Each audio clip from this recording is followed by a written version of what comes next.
শান্ত নেমেছিল নদীতে গোসল করতে। পাশে দাঁড়িয়েছিল তার ছোট ভাই, মোবাইল দিয়ে ভিডিও করছিল। শান্ত পানিতে নেমেই সাঁতরে এগিয়ে যায় মাঝ নদীর দিকে। প্রথমে মজার ছলে একটি ডুব দেয়। সবকিছু তখনও স্বাভাবিক, কিন্তু হঠাৎ নদীর স্রোতে ঘটে যায় অদ্ভুত কিছু। পানির উপরে শুরু হয় এক অস্বাভাবিক ঘূর্ণি। কচুরি পানাগুলো ঘুরতে থাকে বেপরোয়া গতিতে। সেই ঘূর্ণনে কেন্দ্রে আটকে যায় শান্ত। সে চেষ্টা করছিল কুলে ফিরতে, হাত পা ছুটছিল, ডেকে উঠছিল, কিন্তু যেন নদী তাকে টেনে নিচ্ছিল। পানির ভেতরে তার প্রাণপণ লড়াই স্পষ্ট বোঝা যাচ্ছিল ভিডিওতে। তার ছোট ভাই বিপদ বুঝতে পারেনি, কারণ ঘটনাটি খুব দ্রুত ঘটে। সে কিছু বোঝার আগেই নদীর বুকে হারিয়ে গেল তার ভাই শান্ত।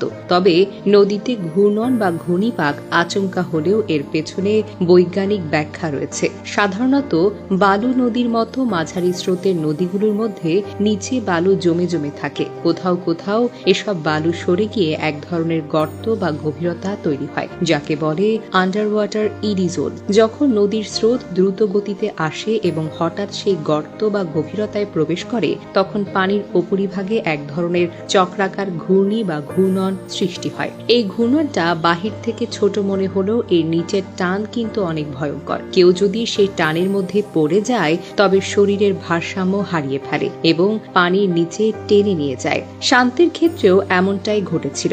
সে কয়েকবার কুলে ফিরতে চেয়েছিল, কিন্তু নদীর এই ঘূর্ণিপাক তাকে বারবার নিচে টেনে নিয়েছে। পানির নিচে বাতাস কমে যাওয়ায় সে দ্রুত দুর্বল হয়ে পড়ে। বিভ্রান্তিকর বিষয় হলো, তার ছোট ভাই ভিডিও করছিল, কিন্তু বুঝতেই পারেনি শান্ত সঙ্গে লড়াই করছে। অনেক সময় এমন ঘটনা ঘটে যেখানে চোখের সামনে একটা জীবন নিভে যায়, অথচ কেউ ঠিকমতো বুঝতেও পারে না এটা দুর্ঘটনা না অলৌকিকতা।